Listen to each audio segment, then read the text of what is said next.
ابو امامہ رضی اللہ تعالی عنہ روایت کرتے ہیں کہ رسول اللہ صلی اللہ علیہ وسلم نے فرمایا علیکم بقیام اللیل فإنہ دأب الصالحین قبلکم وہو قربۃ لکم الی ربکم ومغفرۃ للسیئات ومنہاۃ عن الاثم۔ حضرت ابو امامہ رضی اللہ تعالی عنہ سے روایت ہے کہ رسول اللہ صلی اللہ علیہ وسلم نے فرمایا تہجد ضرور پڑھا کرو کیونکہ وہ تم سے پہلے صالحین کی روش ہے، یعنی یہ نماز صرف امت مسلمہ کے لیے نہیں بلکہ ہم سے پہلے دیگر امتوں کے جو نیک لوگ گزرے ہیں ان کی روش بھی یہی ہے، اور تمہارے لیے اپنے رب کے قرب کا وسیلہ ہے، یعنی تہجد وسیلہ ہے کس کا؟ اللہ کا قرب حاصل کرنے کا، اور گناہوں کے مٹنے کا ذریعہ ہے، اور مزید گناہوں سے بچنے کا سبب ہے، یعنی پچھلے گناہوں کے صاف ہونے کا ذریعہ۔ نمبر 3، مزید گناہوں سے بچنے کی طاقت انسان کو نصیب ہوتی ہے اس کے ذریعے، یعنی گناہوں سے روک بنتا ہے۔ یہ روایت جو ہے ابن خزیمہ کی ہے۔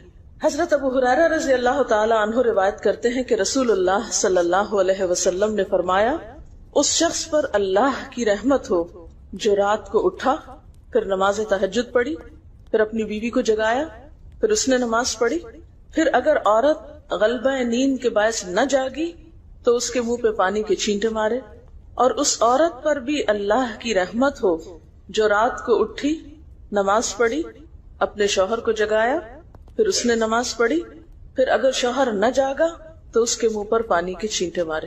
برابر کی بات ہے، دونوں کے لیے اجر بھی برابر کا ہے اور دونوں کو حق بھی برابر کا ہے جگانے کا، اور دونوں کو پانی کا چھینٹا مارنے کا بھی حق ہے، اور اس میں کسی کی بھی بے عزتی کی بات نہیں، یعنی عورت اگر ایسا کرے اپنے شوہر کے ساتھ تو وہ اس کی طرف سے کوئی روڈنس نہیں ہوگی، کیونکہ عام طور پر جب کسی کو نیند کی حالت میں جگایا جاتا ہے اور خصوصاً اگر اس پہ پانی پھینک دیا جائے تو وہ کیا سمجھتا ہے کہ اس کی بہت بے عزتی ہو گئی یا اس کے ساتھ بہت برا کیا گیا، اور عموماً لوگ اس وقت بہت غصے کا مظاہرہ پھر کرتے ہیں کہ کیوں جگایا جا رہا ہے۔ حضرت ابو ہریرہ رضی اللہ تعالی عنہ کہتے ہیں کہ رسول اللہ صلی اللہ علیہ وسلم فرماتے تھے فرض نماز کے بعد سب نمازوں سے افضل تہجد کی نماز ہے، یعنی فرائض بہرحال افضل ہے اور نوافل میں سب سے افضل تہجد کی نماز۔ رسول اللہ صلی اللہ علیہ وسلم نے فرمایا جب انسان سوتا ہے تو شیطان اس کے سر کی گدی پر 3 گریں لگاتا ہے اور کہتا ہے کہ رات بڑی لمبی ہے، یعنی اس کو تھپکی دیتا ہے اور کہتا ہے لمبی رات ہے، ابھی سوئے رہو، ابھی ٹائم ہے، ٹھہر کے اٹھنا، یعنی اس کو سلائے رکھتا ہے۔ اگر وہ بیدار ہو کر اللہ کا ذکر کرے، یعنی آنکھ کھلے اور اللہ کا ذکر کو شروع کر دے تو ایک گرہ کھل جاتی، شیطان کے پھندے سے انسان آزاد ہونے لگتا ہے۔ اگر وضو کرے تو دوسری گرہ کھل جاتی، اگر نماز پڑھے تو تیسری گرہ کھل جاتی، اور وہ شادمان اور پاک نفس ہو کر صبح کرتا ہے۔ یعنی جو شخص صبح نماز کے وقت پر، تہجد کے وقت یا پھر کم از کم فجر کے وقت اٹھ جاتا ہے، اللہ کا ذکر کرتے ہوئے وضو کرے اور پھر نماز پڑھ لے، سورج نکلنے سے پہلے پہلے یہ کام کر لے تو وہ ایک مطمئن شخص کی طرح اٹھتا ہے، ورنہ اس کی صبح خبیث اور سست نفس کے ساتھ ہوتی۔ عام طور پر ہم اطمینان کی تلاش میں رہتے ہیں، سکون کی تلاش میں رہتے ہیں، اور یہ سوچتے ہیں کہ ہمیں ڈپریشن ہے یا ہمارے اندر ایک غم ہے، تو ہم اس کے اسباب نہیں جانتے کہ سبب کیا ہے۔ ان کے اسباب میں سے ایک بڑا سبب شیطان کی گرفت میں ہونا ہے، اور شیطان اپنی گرفت ویسے تو دن کے وقت بھی انسان پر رکھتا ہے، لیکن خصوصاً رات کے وقت جب انسان سو جاتا ہے تو وہ نہیں چاہتا کہ سوتا ہوا اٹھے انسان، اور اگر انسان ہمت کر کے اٹھ جاتا ہے، ذکر کرتا ہے، وضو کرتا ہے اور نماز پڑھ لیتا ہے تو یہیں سے اطمینان قلب کا آغاز ہو جاتا ہے، اس کی تسلی ہو جاتی۔ رسول اللہ صلی اللہ علیہ وسلم نے فرمایا اللہ تعالیٰ ہر رات آسمان دنیا پر نزول فرماتے ہیں، یعنی زمین سے سب سے قریبی آسمان پر۔ جب 1/3 رات باقی رہ جاتی ہے تو فرماتے ہیں ہے کوئی جو مجھے پکارے؟ اس وقت اللہ تعالیٰ بندوں کو پکارتے ہیں، ہے کوئی جو مجھے پکارے میں اس کی دعا قبول کروں، ہے کوئی جو مجھ سے مانگے میں اس کو دوں، ہے کوئی جو مجھ سے بخشش طلب کرے تو میں اس کو بخش دوں۔ گویا یہ وقت دعا کی قبولیت کا وقت ہے، انسان جو مانگے اس کو ملتا ہے، اور خصوصی طور پر بخشش کے طلب کرنے کا وقت ہے، جیسے قرآن پاک میں آتا ہے وَبِالْأَسْحَارِ ہم یستغفرون وبالاسحار ہم یستغفرون، اور سحری کے وقت وہ استغفار کرتے ہیں۔ اب ہو سکتا ہے کہ آپ کہیں کہ نہیں، ہم نے تو زندگی میں کوئی خاص گناہ کیے ہی نہیں، اس لیے ہمیں تو بخشش کی ضرورت ہی نہیں، بخشش مانگے گناہگار لوگ، ہم تو نیک لوگ ہیں، نیک کام کرتے ہیں، دن رات قرآن پڑھتے پڑھاتے ہیں، اس لیے ہماری تو ضرورت نہیں۔ نہیں، نبی صلی اللہ علیہ وسلم جن کے اگلے پچھلے سب قصور معاف کر دیے گئے تھے، وہ اتنا لمبا قیام کرتے تھے کہ ان کے قدم مبارک سوج جاتے تھے۔ حضرت مغیرہ فرماتے ہیں رسول اللہ صلی اللہ علیہ وسلم نے اتنا لمبا قیام کیا رات کو کہ آپ کے پاؤں سوج گئے۔ آپ سے سوال کیا گیا کہ آپ اتنی مشقت کیوں کرتے ہیں، اپنے آپ کو اتنا کیوں تھکاتے ہیں، حالانکہ آپ کے تو سارے گناہ معاف کر دیے گئے۔ آپ نے فرمایا کیا میں اللہ کا شکر گزار بندہ نہ بنوں؟ یعنی صرف گناہوں کی بخشش ہی نہیں بلکہ نعمتوں پر شکر بھی واجب ہے۔ جہاں ایک طرف گناہوں کی بخشش انسان کے لیے اللہ کے قرب کے راستے ہموار کرتی ہے، وہاں اللہ تعالیٰ کا شکر ادا کرنا بندے کو اللہ کا قرب عطا کرتا ہے۔ اچھا، اب پہلی سنت میں آپ کو بتاؤں گی کہ اگر آپ تہجد کے وقت اٹھے ہیں تو سب سے پہلے آپ کیا پڑھیں گے۔ حضرت عائشہ رضی اللہ تعالیٰ عنہا فرماتی ہیں کہ رسول اللہ صلی اللہ علیہ وسلم جب رات کو تہجد کے لیے اٹھتے تو یہ پڑھتے 10 بار اللہ اکبر، 10 بار الحمدللہ، 10 بار سبحان اللہ وبحمدہ، 10 بار سبحان الملک القدوس، 10 بار استغفر اللہ، 10 بار لا الہ الا اللہ، اور پھر 10 بار اللہم اعوذ بک من ضیق الدنیا و ضیق یوم القیامہ، میں تیری پناہ میں آتا ہوں دنیا کی تنگی سے اور قیامت کے دن کی تنگی سے۔ اللہم اعوذ بک من ضیق ضاد یہ قاف، من ضیق الدنیا و ضیق یوم القیامہ، یہ بھی 10 بار۔ اور پھر فرماتے اللہم اغفر لی واہدنی وارزقنی وعافنی، پھر وضو کرتے اور تہجد شروع کرتے، یعنی یہ بھی وضو سے پہلے آپ پڑھ لیتے تھے۔ تو آپ کیا کر سکتے ہیں، جیسے آنکھ کھلی ہے بستر پر لیٹے ہیں تو بعض اوقات ایسا ہوتا ہے نا کہ انسان سوچتا ہے اچھا ایک سائڈ پہ سو کے اتنے تھکے ہوئے ہوتے ہیں کہ آپ ایک دم نہیں اٹھ پاتے۔ حالانکہ آپ صلی اللہ علیہ وسلم کے نیند سے بیدار ہونے کا طریقہ کیا تھا کہ جب آپ اٹھتے تھے تو یکدم اٹھتے تھے، سستی کے مارے نہیں کہ کبھی ایک طرف لیٹ گئے پھر دوسری طرف سو گئے، پھر دائیں طرف پھر بائیں طرف، نہیں، جب جاگنے کا وقت ہوتا تھا تو آپ فوراً اٹھ جاتے تھے۔ لیکن بسا اوقات ایسا ہوتا ہے کہ انسان تھکا ہوا ہوتا ہے، سائڈ بدل کے دوسری طرف کو ذرا لیٹتا ہے، تو یہ لیٹے لیٹے بھی آپ اذکار پڑھ سکتے ہیں، ٹھیک ہے؟ اور یہ سب آپ کو آتے ہی ہوں گے سوائے ایک وہ ذکر کے اللہم اعوذ بک من ضیق الدنیا و ضیق یوم القیامہ، اور ترتیب آپ یاد کر لیں اپنے بیڈ سائڈ ٹیبل پہ یا بیڈ پہ یا کہیں بھی، یہ نوٹس کسی پین کے ساتھ لکھ کے لگا دیں، چپکا دیں، اور جب یاد ہو جائے تو پھر اتار دیں، جب عادت بن جائے تو ہٹا دیں وہاں سے، ٹھیک ہے نا؟ جتنے دن عادت نہیں بنتی اتنے دن اپنے یادداشت کے لیے رکھ لیں۔ اسی طرح نیند سے اٹھ کر لا الہ الا اللہ وحدہ لا شریک لہ لہ الملک ولہ الحمد وہو علی کل شیء قدیر الحمد للہ وسبحان اللہ واللہ اکبر ولا حول ولا قوۃ الا باللہ، یہ بھی پڑھ سکتے ہیں۔ اچھا، ضروری نہیں کہ سب کچھ ایک ہی دن میں پڑھ لیں، یہ بھی آپ کر سکتے ہیں کہ ایک دن میں ایک چیز پڑھ لیں، دوسرے دن دوسری پڑھ لیں، تیسرے دن تیسری پڑھ لیں، ٹھیک ہے؟ اور اگر ساری ایک دن بھی پڑھنا چاہیں، دیکھیں وقت کی بات ہے نا، ہو سکتا ہے اس وقت عمر کے اس حصے میں آپ پہ بہت ذمہ داریاں ہوں، آپ یہ سب کچھ نہ پڑھ سکتے ہوں، لیکن زندگی کا ایک ایسا وقت بھی آتا ہے جب انسان بوڑھا ہو جاتا ہے، جب اس کے اوپر باقی ذمہ داریاں کم ہو جاتی ہیں، پھر نیند بھی کم ہو جاتی ہے، پھر زیادہ عبادت کا موقع ملتا ہے، تو ایسے میں جب انسان کے پاس عبادت کے لیے وقت اور موقع زیادہ ہو تو پھر یہ ساری چیزیں بھی پڑھ لیں، ٹھیک ہے نا؟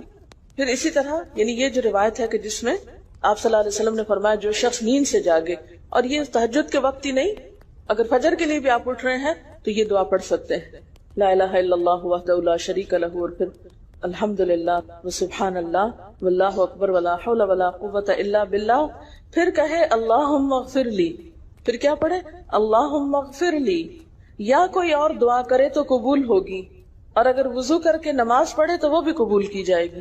صبح اٹھتے ہی اللہ کی تعریف، اور آپ کو معلوم ہے کہ یہ جو چوتھا کلمہ ہے نا لا الہ الا اللہ وحدہ، اس کو دعا بھی کہا گیا، حالانکہ اس میں صرف اللہ تعالیٰ کی حمد و ثنا ہے، اور یہ یوم عرفہ کی دعا ہے۔ حدیث میں آتا ہے کہ مجھے اور مجھ سے پہلے انبیاء کو اس دن کی جو بہترین دعا سکھائی گئی یعنی یوم عرفہ کی دعا، لا الہ الا اللہ وحدہ لا شریک لہ، حالانکہ اس میں مانگنے کی تو کوئی چیز ہی نہیں، صرف اللہ کی حمد و ثنا ہے. جیسے حضرت ایوب علیہ السلام نے کہا تھا انی مسنی الضر وانت ارحم الراحمین، مانگا کچھ نہیں، انت ارحم الراحمین، انت ارحم الراحمین. اللہ تعالیٰ کی تعریف کر کے اللہ تعالیٰ کے نام کے ساتھ اس کو اگر انسان پکار لیتا ہے تو یہ بھی اس کے لیے بہت کافی. ایک اور روایت میں آتا ہے رسول اللہ صلی اللہ علیہ وسلم جب تہجد کے لیے اٹھتے، یعنی آپ ایک مرتبہ اٹھے، یعنی جو صحابی روایت کرتے ہیں، تو آپ نے بیٹھنے کے بعد آسمان کی طرف نظر کر کے سورۃ آل عمران کی آخری 11 آیات 190 سے لے کر 200 تک 11 آیتیں یہ پڑھی.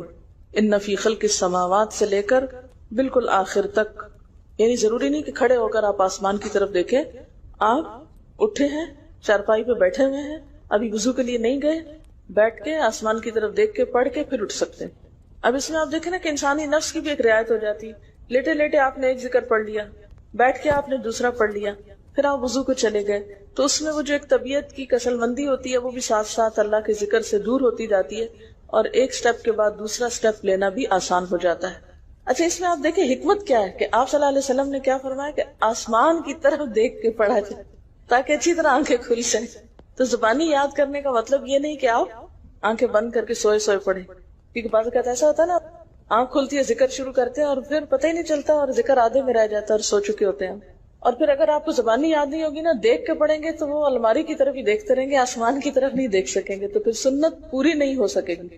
اور اسی طرح حضرت ابن عباس روایت کرتے ہیں کہ جب رسول اللہ صلی اللہ علیہ وسلم رات کو تہجد کے لیے کھڑے ہوتے تو اللہ پر تکبیر تحریمہ کے بعد یہ دعا پڑھتے، اللہم لک الحمد انت قیم السماوات والارض ومن فیہن وَلَكَ الْحَمْدُ لَكَ مُلْكُ السَّمَاوَاتِ وَالْأَرْضِ وَمَنْ فِيهِنَّ وَلَكَ الْحَمْدُ أَنْتَ نُورُ السَّمَاوَاتِ وَالْأَرْضِ وَلَكَ الْحَمْدُ أَنْتَ مَلِكُ السَّمَاوَاتِ وَالْأَرْضِ وَلَكَ الْحَمْدُ أَنْتَ الْحَقُّ وَوَعْدُكَ الْحَقُّ وَلِقَاؤُكَ حَقٌّ وَقَوْلُكَ حَقٌّ وَالْجَنَّةُ حَقٌّ وَالنَّارُ حَقٌّ وَالنَّبِيُّونَ حَقٌّ وَمُحَمَّدٌ صلی اللہ علیہ وسلم حَقٌّ وَالسَّاعَةُ حَقٌّ اللہم لک اسلمت وبک آمنت وعلیک توکلت والیک انبت وبک خاصمت والیک حاکمت فاغفر لی ما قدمت وما اخرت وما اسررت وما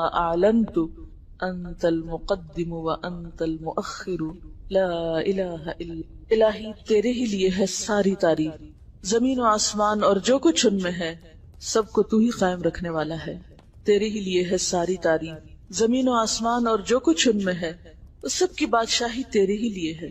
تیرے ہی لیے ہے ساری تعریف، تو ہی روشن کرنے والا ہے زمین و آسمان کو، تیرے ہی لیے ہے ساری تعریف. تو ہی بادشاہ ہے زمین و آسمان کا، تیرے ہی لیے ہے ساری تعریف. تو حق ہے، تیرا وعدہ حق ہے، تیری ملاقات حق ہے، تیرا کلام حق ہے، جنت حق ہے، جہنم حق ہے، تمام انبیاء حق ہیں، اور محمد صلی اللہ علیہ وسلم حق، قیامت حق ہے. الہی میں تیرے سامنے جھک گیا، میں صرف تیرے ساتھ ایمان لایا، میں نے صرف تجھی پر بھروسہ کیا، میں نے صرف تیری طرف رجوع کیا، صرف تیری ہی مدد سے دشمنوں سے جھگڑتا ہوں، میں نے صرف تجھے ہی اپنا حاکم مانا. سو تو میرے اگلے پچھلے اور ظاہر و پوشیدہ اور جنہیں تو مجھ سے زیادہ جانتا ہے سارے کے سارے گناہ معاف کر دے. تو ہی آگے کرنے والا ہے، تو ہی پیچھے ڈالنے والا ہے، تیرے سوا کوئی سچا معبود نہیں. یہ جو دعا استفتاح ہے تہجد کے وقت کی، یہ باہر نہیں نماز کے اندر پڑھنے کی دعا ہے. ہم دعا مانگتے اللہم اجعلنی لک ذکارا لک شکرا. ان دعاؤں کے پڑھے بغیر ذکار کیسے بن سکتے ہیں؟ ذکار کا صیغہ تو فعال کے اوپر ہے نا، بہت زیادہ ذکر کرنے والا. والذاکرین اللہ کثیرا والذاکرات. تو ذاکرات کیسے بن سکتے ہیں جب تک کہ یہ دعائیں زبانی نہ آتی ہوں اور اپنے وقت پر نہ پڑھی جاتی. ویسے بھی ذکر بہت اچھی چیز ہے، لیکن جو مسنون ذکر ہے اور جو نبی صلی اللہ علیہ وسلم کے طریقے کے مطابق ہے، جو اطمینان قلب اور خوشی اس وقت اس کام کو اس طریقے پہ کر کے نصیب ہوتی ہے، وہ اس کے علاوہ نہیں ہوتی. اگر سے اس سے خوشی ہوتی ہے لیکن اس طرح کی نہیں نصیب ہوتی، اس طرح کا اطمینان نہیں ہوتا. آپ تجربہ کر کے دیکھ لیں، سنت کے مطابق زندگی گزارنا اور اپنی مرضی کے مطابق زندگی گزارنا، یہ دو مختلف لائف سٹائلز ہیں، دو مختلف طریقہ ہے زندگی ہیں. دونوں کا امپیکٹ فرق ہوتا ہے، اثرات فرق ہوتے ہیں. اور یہ نہیں کہ یہ کوئی بہت مشکل عمل ہے بہت مشکل کوئی نہیں ہے، ہم کر سکتے ہیں، لیکن بات یہ ہے کہ ہم کرنے کی کوشش کریں، ارادہ تو کریں۔ پہلے تو آپ اپنے آپ سے یہ پوچھیں ارادہ بھی کیا کہ نہیں، کیونکہ اگر ارادہ ہو گیا نا تو کام بھی ہو جائے گا۔ مشکل یہ ہے کہ ہم جب کوئی ایسا کام سنتے ہیں تو پھر سوچتے نہیں ہمارا تو حالات اتنے کٹھن ہیں کہ یہ عمل ہمارے لیے نہیں، ویسے بھی نفل ہے، کوئی بات نہیں، نہ بھی ہو سکا تو کیا ہے، یہی کہہ کے ہم چھوڑ دیتے ہیں چیزوں کو کہ نہیں۔ لیکن میں سمجھتی ہوں کہ جو عمر آپ بچیوں کی خاص طور پر اس وقت ہے، اس عمر کو غنیمت سمجھے، اور اس میں آپ نے جو کچھ اب یاد کر لیا، عادت ڈال لی، وہ اگلی زندگی میں شدید مصروفیت کے باوجود بالکل عادت ثانیہ ہو جائے گی، ایک روٹین ہو جائے گی، اور آپ کو مشکل نہیں ہوگی۔ لیکن اگر اب نہیں عادتیں ڈالی، کل کو یا نئے سرے سے عادت ڈالنا بہت مشکل ہوگا۔ سنت مشکل نہیں ہے، صرف یہ ہے کہ ارادے، نیت اور پھر کوشش کی ضرورت ہے۔ کر لیں گے تو ہو بھی جائے گا، آخر کرنے والے کرتے ہیں، لیکن جب پہلے ہی سے سوچ لیتے نہیں بڑا مشکل، وہ تو اللہ والے کرتے ہیں، اور وہ تو نیک لوگوں کا کام ہے، ہم تو نہ اللہ والے ہیں اور نہ ہی نیک ہیں، تو کیوں نہیں ہے، ہو جائے۔ اب آپ صلی اللہ علیہ وسلم کی تہجد کی کیفیت کیا تھی؟ حضرت ابو ذر کہتے ہیں کہ رسول اللہ صلی اللہ علیہ وسلم نے تہجد میں اتنا قیام کیا کہ اس ایک آیت کو پڑھتے پڑھتے صبح کر دی، ایک آیت پڑھتے پڑھتے صبح کر دی۔ کون سی آیت تھی وہ؟ ان تعذبہم فانہم عبادک وان تغفر لہم فانک انت العزیز الحکیم۔ ایک آیت کو اتنی دفعہ پڑھا اور پڑھتے رہے اور پڑھتے رہے اور پڑھتے رہے، اسی میں صبح ہو گئی۔ تو طویل قیام جو ہے ضروری نہیں کہ وہ صرف کس وقت ہو، کوئی لمبی سورت پڑھ گئی، چھوٹی سورت بھی ہو سکتی ہے، لیکن روح کے ساتھ، شعور کے ساتھ اگر آپ دوہرا کے بھی پڑھے۔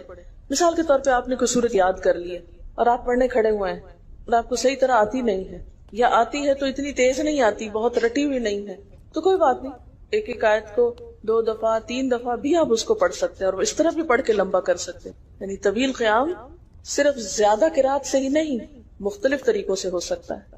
یہ آیت ہے سورۃ المائدہ کی 118 نمبر آیت ہے۔ اگر تو انہیں عذاب دے تو وہ تیرے بندے ہیں، اور اگر تو انہیں معاف کر دے تو یقیناً تو غالب اور حکمت والا ہے۔ حضرت حذیفہ رضی اللہ تعالی عنہ نے نبی صلی اللہ علیہ وسلم کو تہجد پڑھتے دیکھا۔ وہ کہتے ہیں سورۃ فاتحہ کے بعد آپ نے سورۃ بقرہ پڑھی، پھر رکوع کیا۔ آپ کا رکوع آپ کے قیام کی مانند تھا۔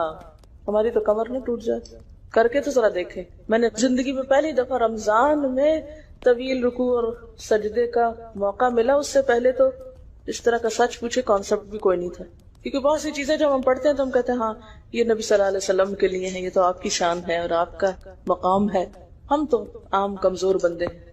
اصل میں ہم کمزور کیوں ہیں؟ اس لیے کہ ہم نے اپنی انرجیز بیکار باتوں میں بہت لگا رکھی، بیکار غم پالے ہوئے ہیں، بیکار مشغلے ہیں، بیکار گفتگویں ہیں۔